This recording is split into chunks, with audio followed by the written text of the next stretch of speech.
Member for Cannington. Quiet, please. Quiet, please. Member for Cannington. Deputy Speaker, as we gather today in the Noongar season of Durin, I acknowledge the Whadjuk people and the traditional custodians of the land on which we meet, and I pay my respects to their elders past and present. I acknowledge their unbroken connection to this land and its waterways, and I extend this respect to all Aboriginal and Torres Strait Islander peoples across the state.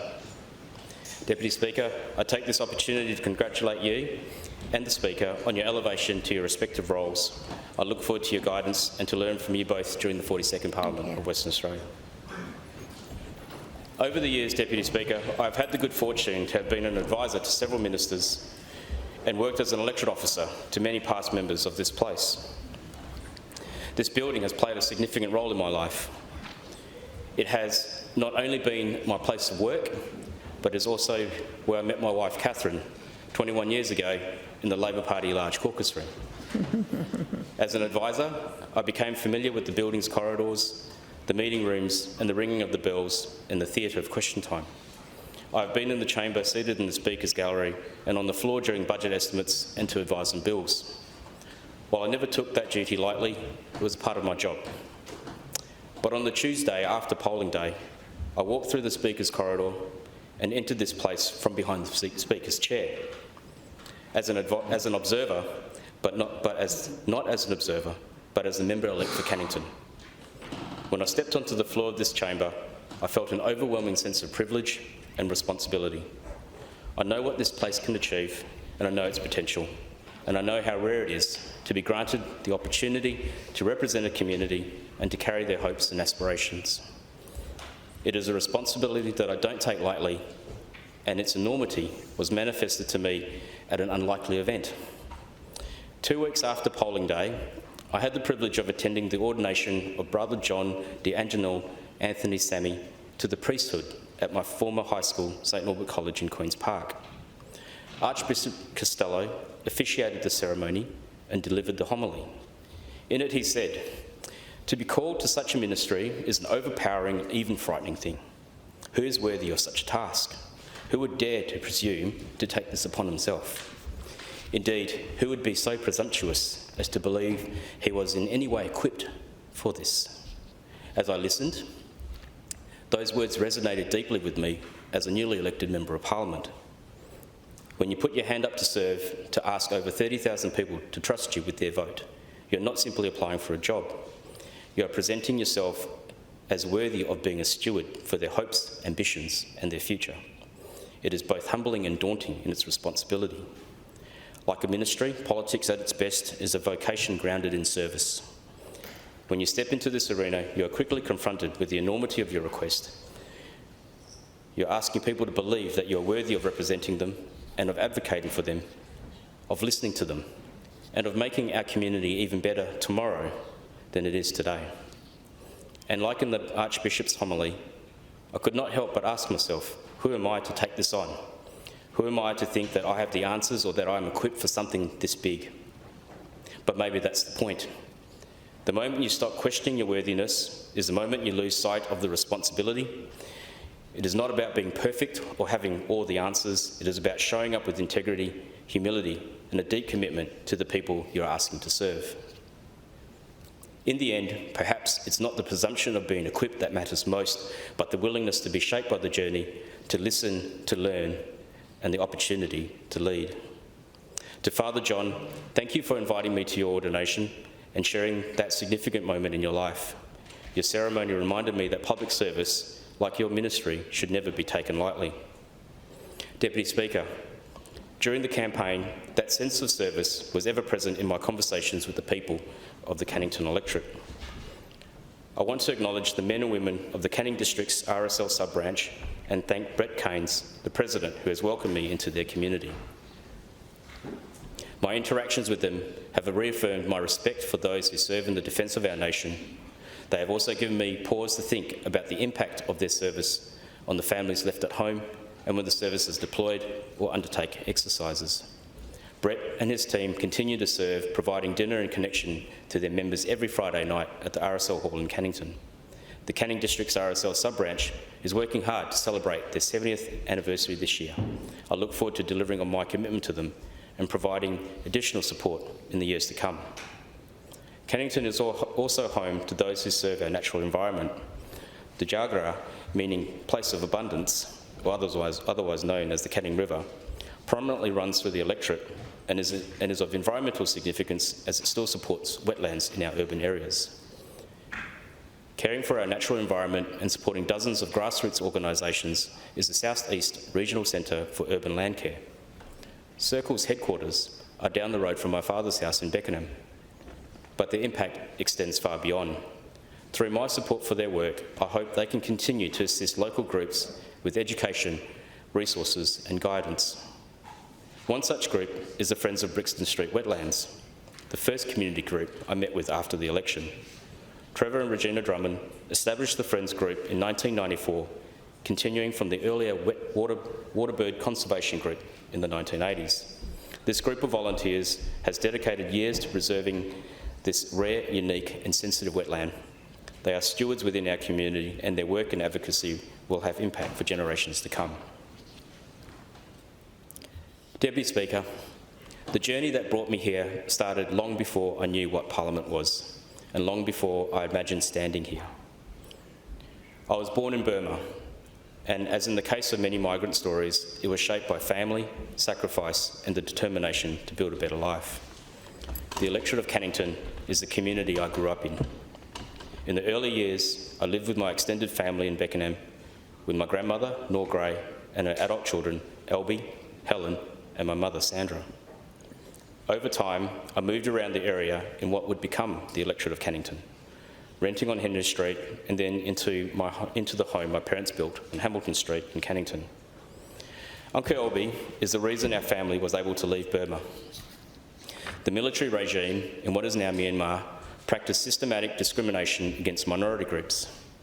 My mother's family, being part English over 100 years ago, and my father being Shan, which is one of the minority groups, meant that any future in Burma would always be limited and uncertain. Uncle Albie was sponsored to Australia in the early 70s. He in turn sponsored his brother Albert with his wife Louisa and their 4 children, Lyndon, Lindsay, Linda and Roger. He then sponsored my grandmother and his 2 sisters.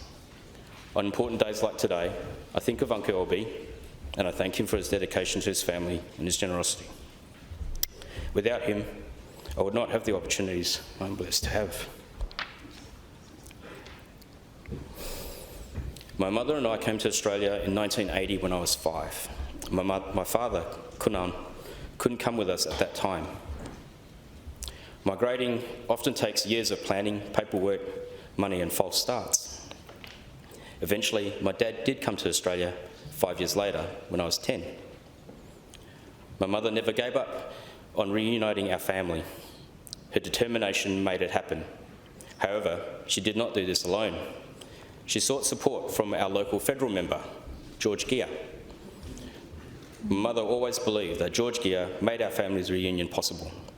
The support she received from her local federal member stayed with her and with me. My mum never forgot that support. Every year, for many years, she sent him a Christmas card to thank him for his advocacy. To her, George Gear wasn't just a politician, he was someone who made the system work, helped to navigate the complexities of government and gave her hope. And for a newly arrived migrant mother, trying to find a way in a new country, that meant everything. That experience has left a lasting impression on me.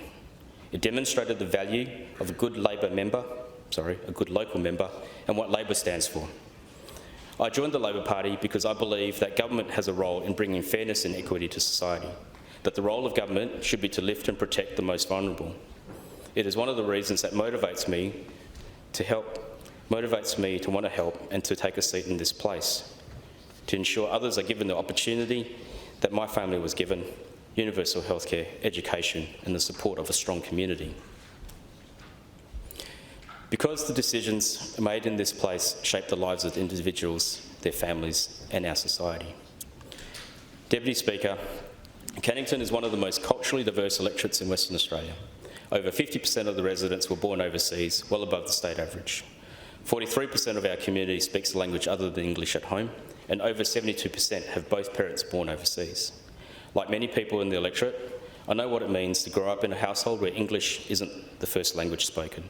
I know what it's like to carry two cultures and to try to belong to both. Within weeks of arriving in Australia, I started school at Beckenham Primary. Although I had English lessons in Burma, the first school year was challenging. I found it difficult to follow what was happening in the classroom, and grade 1 was a blur. But like many migrant kids, I adapted quickly, maybe too quickly. Trying to fit in, I quickly let go of my language and lost my fluency in Burmese. I tried hard to become what I thought I needed to be considered an Australian. In that time, I understood I didn't need to choose between my heritage and my future. I understood that I could continue to speak my parents' language and celebrate the customs and traditions of my heritage while adopting new traditions and customs. As the member for Cannington, I am proud to represent one of the most culturally diverse communities in Western Australia. I will use my experience and understanding to provide a unique voice for my community, to provide a voice that knows what it means to sit in a classroom and not understand, a voice that remembers parents rebuilding their lives from scratch, a voice that sees difference not as a barrier, but as a strength. I bring that voice with me, not just to speak, but to listen, to reflect, and to advocate. Because diversity is not a side note to our state's success, it is a key element of its future. While I truly believe diversity is our strength, and I believe this is the view of most people in our community, it has not always been the case, and it has not always been my experience. As an Asian kid growing up in the 80s, being the subject of racism was part of my journey. Comments made to me and my mother all those years ago remained with me decades later. These experiences do not define me, but I will not let them go unacknowledged. Those experiences, mine and my family's, sparked a search for something better, a path where people are valued for who they are. It is built on the belief that everyone deserves a fair go, whether they are newly arrived migrants or have been here for thousands of years. I was drawn to inclusive and equitable values and a belief in a society that lifts people rather than leaves them behind. That search led me to the Australian Labor Party. I am aware of the history of this great political party, but I came to this country in the 1980s, just as the old policies of exclusion were giving way to the beginnings of multiculturalism. While that change didn't happen overnight, I know what it meant to grow up during that shift, and over time, I became a beneficiary of this change. Deputy Speaker, Cannington is home to many families from non-English speaking backgrounds. For them, building a future and seeking out opportunities for themselves and their families begins with education. In the Cannington electorate, Cannington Community College is the area's junior high school, and its local intake covers the area's 4 public primary schools. Years 11 and 12 can be completed at Sevenoaks Senior College. Cannington Community College and Sevenoaks Senior College are separate schools, and children in my community cannot complete high school at a single school, unlike most other communities in the metro area. My community has asked me to support them advocating for a single school that caters to Year 7 and 12 in Cannington. Local parents, teachers and principals have raised this key issue with me, and I have promised them that it will be my #1 priority. I look forward to working with the government and the Minister for Education to solve this issue. Just as schools shape futures, our health system often holds lives in its hands. My family's interaction with the health system in Western Australia has been marked with compassion, skill and dignity. My mother passed away in July of 2021 after a 6-year fight with peritoneal cancer, a rare form of cancer with only a few surgeons across Australia who have the skills and knowledge to operate on patients with this condition. Western Australia has such a surgeon who leads a team at Joondalup Health Campus. The team attempted this operation on my mum, a 12-hour, complicated, invasive and technically demanding surgery that is fully funded by the Health Department of Western Australia. Sadly, for my mum, after 4 hours on the operating table, they closed her back up and told us there was nothing they could do. The cancer had spread too far and they could not risk continuing with the operation. While my mother's treatment was ultimately unsuccessful, I was grateful that we have this service in Western Australia and that not having the money to pay for it did not deny us the opportunity to get this treatment. Just 6 months after my mum's passing, I had my own health scare. My experience pays tribute to the health and emergency services professionals, strangers on the beach, and my family. It was the 22nd of December, the final day of our family holiday. Catherine and I and our 3 children went to Smith's Beach in Yellingup. I was in the water with my youngest son, Eamon, who was just 7 years old. A decent-sized wave came and I tried to body surf it to shore. Instead, it drove me headfirst into the beach. I didn't know it at the time, but the impact had fractured my C3 vertebra. I was conscious in the water, but paralysed, only able to hold my breath, and in real need of help. Catherine and my daughter, Sari, are the heroes of this story. Without them, I wouldn't be here today. They pulled me onto shore, assisted by the wonderful and generous people of the beach that late afternoon who came to help. Strangers who looked after our children while I lay motionless, while Catherine collected her thoughts and organised for help. While I lay on the beach, thinking I was going to be a tetraplegic, I began to have tremendous and overwhelming nerve pain. The ambulance paramedics tried their best. They didn't have anything strong enough to ease my situation. The Department of Fire and Emergency Services RAC rescue helicopter was called, and they landed directly on the beach. While they didn't save my life, the crew worked to improve my situation and take me to the safety of Royal Perth Hospital. I'm grateful for their skills and service and the service of those who looked after me that day. Jordan Dickinson, aircrew, Madeline Courtson, critical care paramedic, and pilot George Finch. I'm grateful for their professionalism and the rescue helicopter service in general. It was an absolute joy for me to meet them after my rescue and to thank them in person. Upon arriving at Royal Perth Hospital, my care continued at the state spinal unit, where I received around-the-clock care from the nurses and specialist doctors. Despite what others might say, I believe we have a world-class health system. May I seek an extension? Extension granted. Thank you. And I'm grateful for the professionalism of the men and the women who serve in it. Deputy Speaker, in concluding, I would like to thank the people I've had the good fortune to work with over the years. To my team and colleagues at the City of Swan, where I worked for 4 years, I'm grateful for the experience and exposure that can only come from working in the local government sector. To my colleagues at GMS House, now including the ministers, thank you for your friendship. I acknowledge my fellow chiefs of staff, policy advisors, and the best admin team I have worked with. I learn something new every day, and I appreciate the camaraderie of our collective fate. To the many public sector workers I've had the privilege of working with, thank you for your skills and dedication to our community. Specifically to the campaign, I begin by thanking the Premier. I see in you the principles and values that drew me to our great party, and I'm honoured to be part of your team to deliver your agenda for the state. Thank you for also taking the time in the campaign to attend an event with me, despite your busy schedule. Thank you to the Deputy Premier for always inviting me to announcements that affect my electorate, and for MetroNet, possibly the largest singular project ever delivered to my community, and it will provide a return for the community for generations to come. I want to thank my campaign team, to Ash, Fran, Joseph, Neil, Shane, Luke and Pawinda Kerr, Member-elect to the Legislative Council. Thank you. Your energy, guidance and actions have propelled me forward, and I will always be grateful. To those who came door knocking with me, Justin, Will, Kaylee, Tanya and Stanley, thank you. I want to acknowledge the special guest door knockers who came to Beckenham and Queen's Park, Ministers Booty and Minister Kerry. Thank you for your support. I know how busy you're both, so making the time for the Cannington campaign was deeply appreciated. I thank my federal colleagues, Zanita Mascarenas, the member for Swan, and the Honourable Matt Keogh, the member for Burt, for their support during the election campaign and beyond. To the member for Southern River, Terry Hilly, thank you for your support and enthusiasm.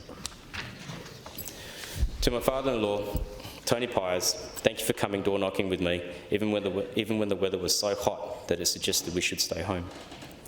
To my cousin Lyndon, Thank you for your unyielding support and enthusiasm.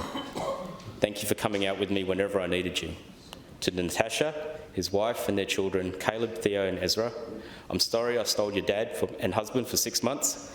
I couldn't have done it without him. Thank you to Brendan for looking after me on polling day and driving me around and keeping me sane. Thank you also for a brief but memorable time together as ministerial colleagues. To those who letterboxed, hosted yard signs, stood at pre-poll with me and handed out for me on polling day, thank you.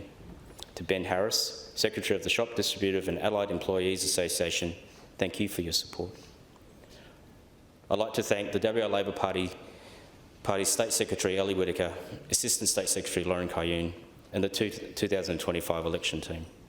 The rank and file and the trade unions, thank you for this opportunity.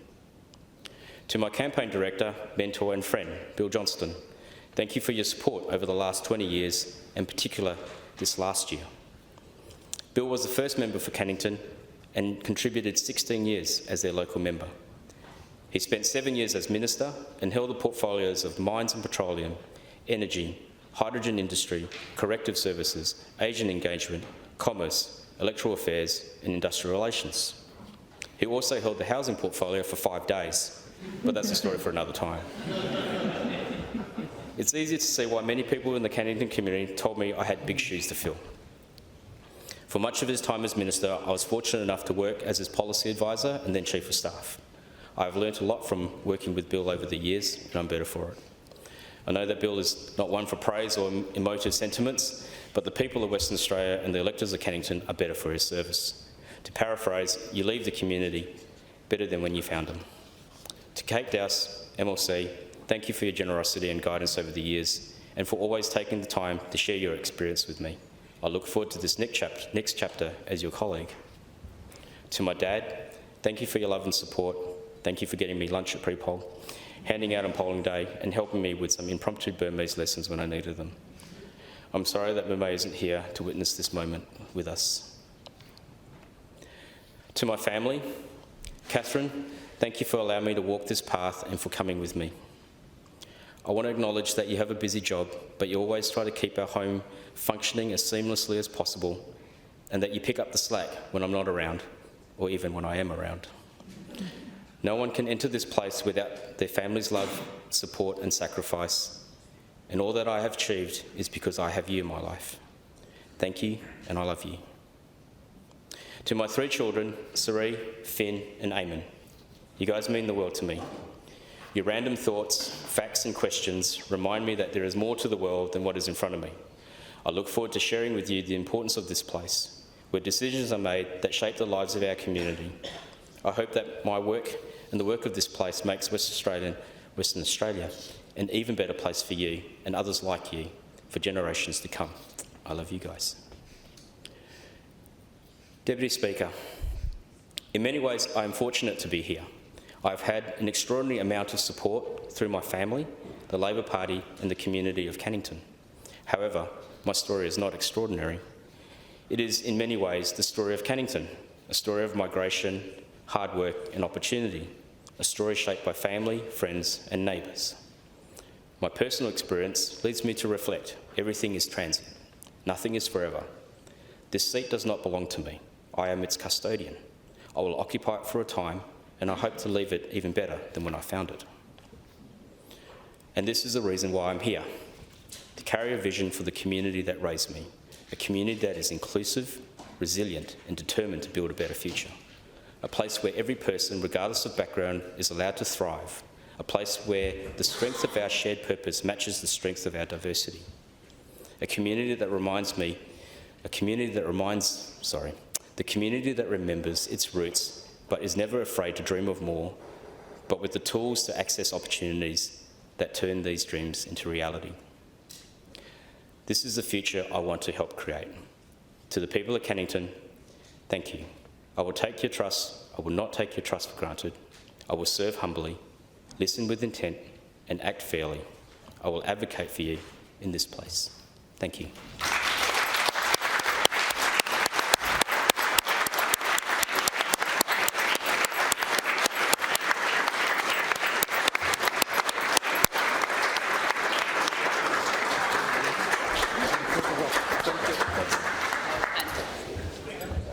Leader of the House. The question is the motion be agreed to. All those in favour say aye.